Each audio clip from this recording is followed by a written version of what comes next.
Hello, everybody, and welcome back to Lit Up with Annie. We have one notification from the HPSC on their website. I will take you there. Here, announcement regarding document verification for the post of assistant professor in college cadre English.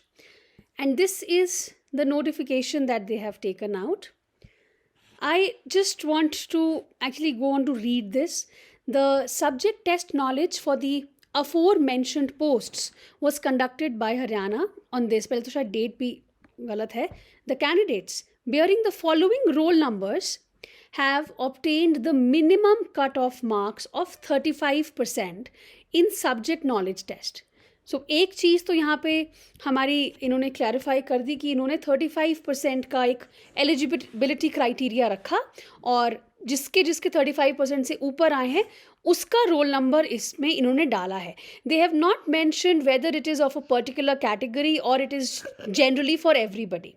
Okay, उसके बाद इन्होंने लिखा है the eligibility conditions of these candidates. So all of these candidates who fall under this category of getting more than 35% marks, इनकी eligibility इन्होंने test करनी है. Thereafter, the eligible candidates, तो जब ये लोग इन स्टूडेंट्स की eligibility conditions को टेस्ट वेरीफाई कर लेंगे, उसके बाद जो eligible candidates होंगे, अभी मैं ब्रैकेट में दी हुई चीज़ नहीं पढ़ना चाहती, इंक्लूडिंग ब्रैकेटेड कैंडिडेट्स. अब इसका क्या मतलब है? If any will be called for interview. Now this is a little confusing here. पहले तो इन्होंने सिर्फ कुछ अराउंड 151 स्टूडेंट्स का रोल नंबर मेंशन किया है, लेकिन this is a little confusing because पहले तो ये लिख रहे हैं द एलिजिबल कैंडिडेट्स इनमें से will be called for interview. Bracket में इन्होंने लिखा है 2 times the number of vacancies. The number of vacancies were much higher, or 600 something. तो इससे हम एक तो ये गेस कर सकते हैं इन्होंने, बिकॉज यहाँ लिखा है including bracketed candidates. Bracketed candidates शायद ये, क्योंकि ये चीज़ ब्रैकेट में लिखी हुई है. इफ़ एनी भी लिखा है आगे इन्होंने कि अगर कोई होगा जो 35% से ज़्यादा मार्क्स ला रहा होगा और एलिजिबल होगा, they will be called for interview और viva votes. So of course this ये जो लिस्ट है पूरी, ये फाइनल रिजल्ट नहीं है, ठीक है. फाइनल रिजल्ट तो आएगा, लेकिन इसका मतलब ये नहीं है कि ज़रूरी नहीं है कि इससे ज़्यादा कैंडिडेट्स होंगे, लेकिन ये भी ज़रूरी नहीं है कि सिर्फ यही कैंडिडेट्स होंगे. देयरफॉर एज आई सेड, अभी बहुत कन्फ्यूजन चल रहा है कि क्या है क्या नहीं है, including this that they have written. May be according to them it is very clear, but वो पूरा मैसेज जो है वो स्टूडेंट्स तक नहीं पहुंच पाया. कि अगेन हम लोग पढ़ते हैं the eligibility conditions of these candidates needs to be verified. ऐसा हो सकता है कि कुछ ऐसा हो कि इन स्टूडेंट्स की डॉक्यूमेंट्स को वेरीफाई करना हो. Thereafter the eligible candidates 2 times the number of vacancies including bracketed candidates. Including यहाँ पे हमारी थोड़ी सी होप आके टेक जा रही है, एटलीस्ट मेरी.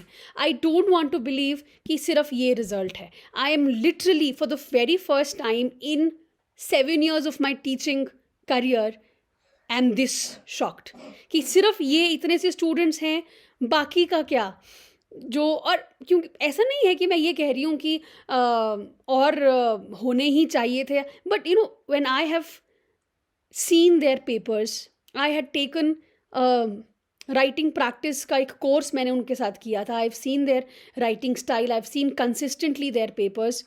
ऐसा नहीं हो सकता कि 35% मार्क्स ना आए हों उनके, ठीक है.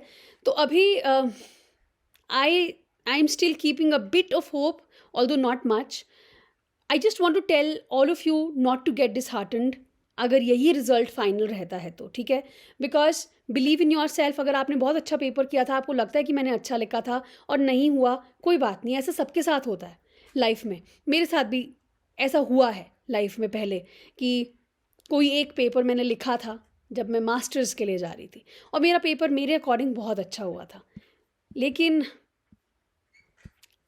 आई had not qualified in that because you to reach somewhere else. लेकिन we will not lose hope. अभी I would also say this कि अगर आपको फिर भी लगता है कि मेरा पेपर सही में बहुत अच्छा हुआ था and 35% is really nothing for the kind of paper that I had written. तो फाइनल रिजल्ट के बाद हम लोग कुछ सोचेंगे इसके बारे में. We will try and question them, कुछ इसके बारे में देखते हैं. ठीक है, इसके बारे में हम लोग ग्रुप में बाद में डिस्कस करेंगे. बट अभी के लिए we will wait for the final result and let's see. ठीक है. ऑल्सो वन मोर थिंग, अगर नीचे जाएं, ये भी लिखा है the above result is subject to final outcome of this court case. I think जो चल रहा था, फाइनल आउटकम जो होगा उसके बाद ही इसका pending before the honourable high court. और जिनके यहाँ पे हैं रोल नंबर्स, उनको बहुत बहुत कॉन्ग्रेचुलेशंस. मेरे बहुत सारे स्टूडेंट्स इसमें हैं and well deserved. Very happy for all of you.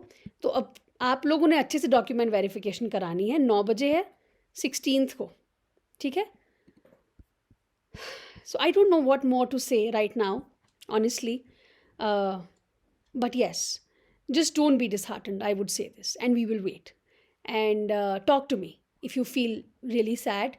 Just message me and I'm surely there for all of you. Thank you.